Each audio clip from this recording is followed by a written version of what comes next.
selamat sejahtera. Kami merupakan kumpulan Galvarino yang akan membentangkan kajian kami liberalisme dan kesannya terhadap masyarakat dan negara. Next.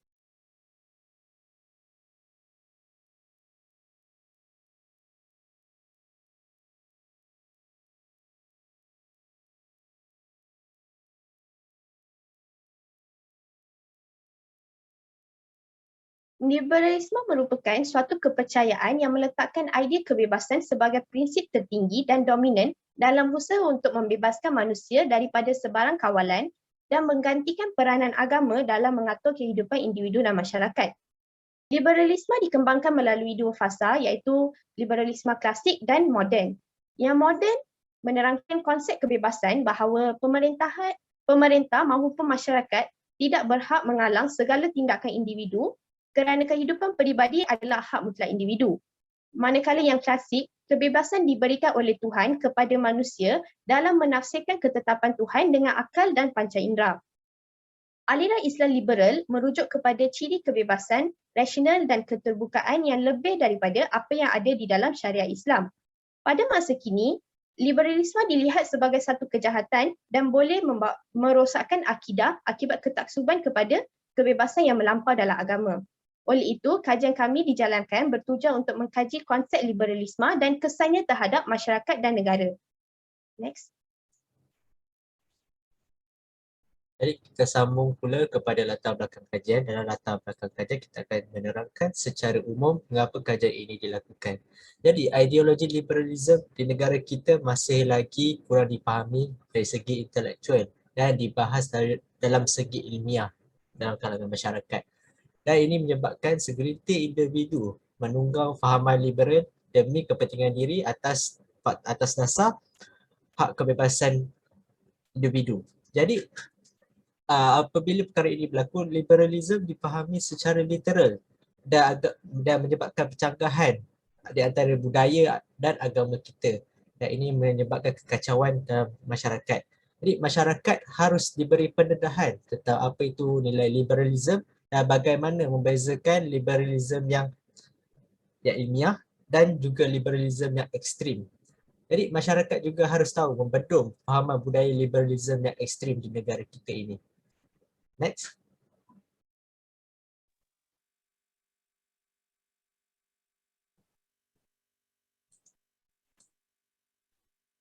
Permasalahan kajian. Ideologi kebebasan yang dibawa oleh fahaman liberalisme bertentangan dengan agama Islam. Ini kerana liberalisme adalah satu bentuk fahaman sekularisme iaitu memisahkan aspek agama dan membolehkan sesuatu tindakan atau amalan bebas dari ketentuan agama. Golongan liberal menggunakan logik akal sebagai sumber hukum dan asas kepada fahaman mereka. Golongan liberal juga menentang undang-undang yang menyekang mereka bersuara terhadap apa yang mereka mahukan. Malahan golongan liberal di Malaysia tidak lagi takut untuk menonjolkan diri. Mereka menyertai perarakan untuk menuntut hak mereka. Fahaman liberal juga disebarkan dengan lebih meluas melalui sosial media dan ini sangat mencabar minda dan sensitiviti umat Islam.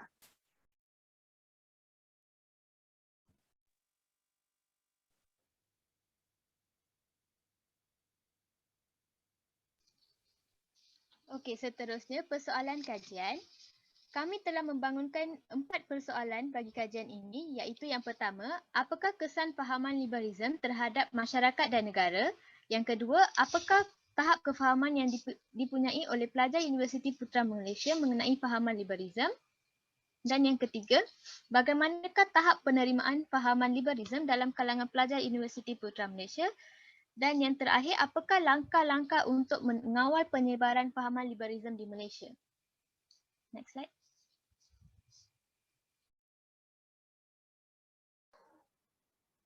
Seterusnya adalah kepentingan kajian. Kajian ini memberi manfaat kepada beberapa pihak, antaranya adalah untuk melihat kesan mengikut fahaman liberalisme terhadap masyarakat dan negara. Seterusnya, kajian ini diharapkan dapat memberi satu gambaran yang sebenar terhadap fahaman dan pandangan liberalisme dalam kalangan pelajar universiti yang boleh digunakan oleh para pemimpin negara. Selain itu, ia akan memberi gambaran dan panduan untuk pelajar-pelajar universiti lain di seluruh Malaysia bagi mengetahui bahawa adakah mereka perlu mengikuti fahaman liberalisme demi menghormati kebebasan hak peribadi dan juga kebebasan individu. Akhirnya untuk mengenal pasti langkah-langkah untuk mengawal penyebaran fahaman liberalisme di Malaysia.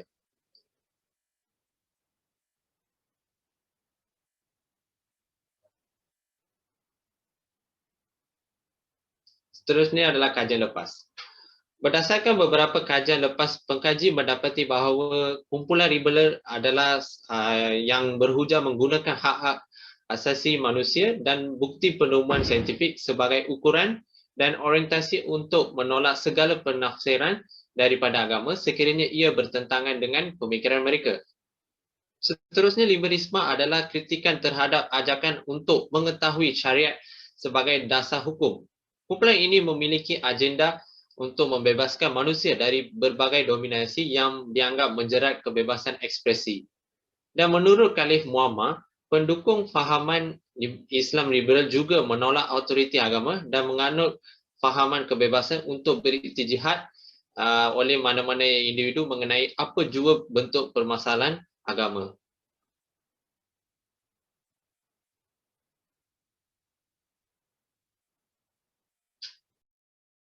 Jadi seterusnya kita akan pada hipotesis kajian. Jadi dalam kajian ini terdapat 4 hipotesis. Pertama, liberalism tidak mendatangkan kesan yang signifikan terhadap masyarakat dan negara. Kedua, tahap kefahaman adalah rendah bagi pelajar Universiti Putra Malaysia bagi mengenai fahaman liberalism. Ketiga, tahap penerimaan fahaman liberalism adalah rendah dalam kalangan Universiti Putra Malaysia. Dan keempat, tiada langkah signifikan untuk mengawal penyebaran fahaman liberalism di negara ini. Next. Jadi untuk objektif kajian, terdapat 4 objektif kajian dalam kajian ini. Pertama, mengenal pasti kesan fahaman liberalism terhadap masyarakat dan negara. Kedua, mengenal pasti tahap fahaman yang dipunyai oleh pelajar Universiti Putra Malaysia terhadap liberalism. Ketiga, mengenal pasti tahap penerimaan fahaman liberalism dalam kalangan pelajar. Dan keempat, mengenal pasti langkah-langkah untuk mengawal penyebaran fahaman liberalism di Malaysia. Next.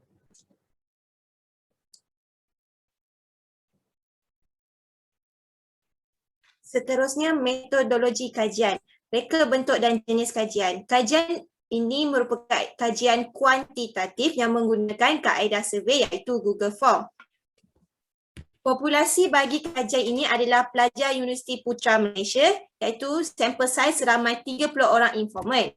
Lokasi kajian adalah Universiti Putra Malaysia. Pengumpulan berdata terbahagi kepada 5 bahagian. Bahagian A adalah demografi pelajar, bahagian B objektif 1, bahagian C objektif 2, bahagian D objektif 3 dan bahagian E adalah objektif 4.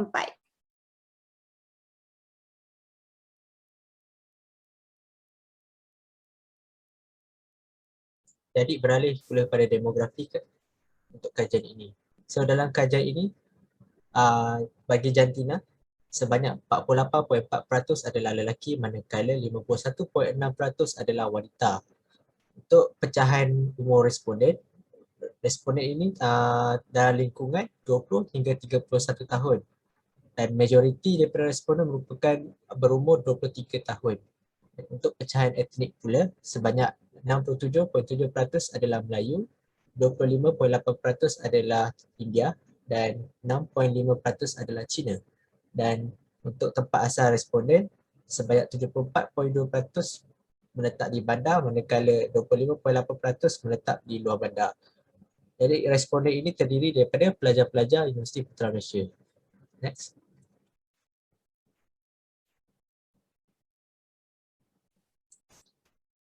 Dapatan kajian di dalam kajian ini dibahagikan kepada 4 bahagian. Dapatan kaji kami yang pertama adalah berdasarkan objektif 1, kesan fahaman liberalism. Soalan pertama kami adalah hak kebebasan agama merupakan salah satu ciri liberalisme. Majoriti responden setuju. Ini kerana berdasarkan asas liberalisme, setiap individu bebas melakukan apa sahaja perbuatan yang ingin dilakukan dan hanya mampu dibatasi oleh undang-undang yang dibuat oleh individu itu sendiri. Bagi soalan kedua, kepercayaan kepada Tuhan bercanggah dengan liberalism. Majoriti responden memilih neutral. Ini kerana di Barat, agama dilihat sebagai penyebab kepada permusuhan antara masyarakat. Agama telah dihukum di atas penyelewengan oleh golongan gereja. Kesalahan gereja ke atas agama kemudian disamakan dengan semua agama dan dianggap melakukan hal yang sama. Maka Barat menolak konsep ketuhanan dan keagamaan. Akhirnya, bagi soalan ketiga, majoriti responden setuju bahawa sekularisme merupakan salah satu ciri liberalisme. Sekularisme adalah tonggak liberalisme. Kepercayaan bahawa agama tidak boleh memainkan peranan dalam pemerintahan, pendidikan atau bahagian masyarakat lain. Berdasarkan definisi tersebut, sekularisme dan liberalisme adalah fahaman yang sama di mana ianya bertentangan dengan agama. Next.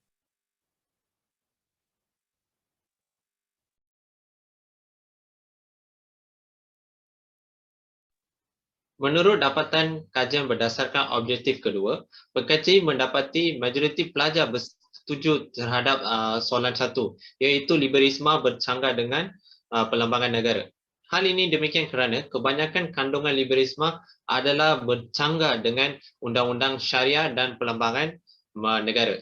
Bagi soalan 2 pula, iaitu liberalisme menggugat institusi kekeluargaan. Majoriti pelajar tidak bersetuju terhadap soalan tersebut. Manakala bagi soalan ketiga, iaitu liberalisme bertentangan dengan nilai dan moral masyarakat, majoriti pelajar neutral terhadap soalan tersebut. Hal ini kerana kebebasan bersuara tidak diberikan secara mutlak untuk mengatakan apa-apa sahaja tanpa batasan. Sebaliknya, wujud sempadan moral, agama dan undang-undang supaya tidak meruntuhkan peradaban. Next.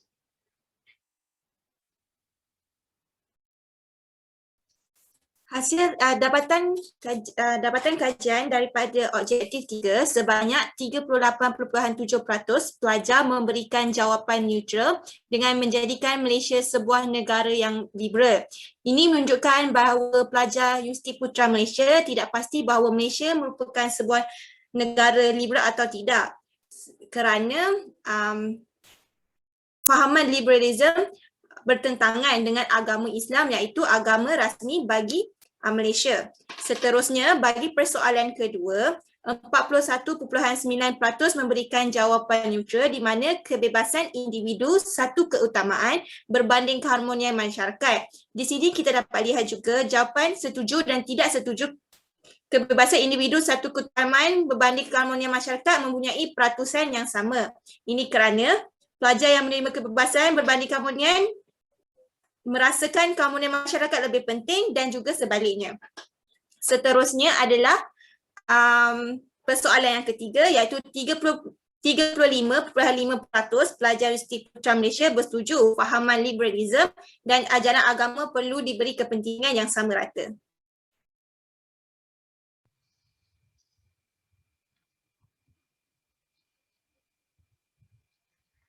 Okey, bagi objektif keempat, iaitu langkah-langkah untuk mengawal penyebaran fahaman liberalism di Malaysia.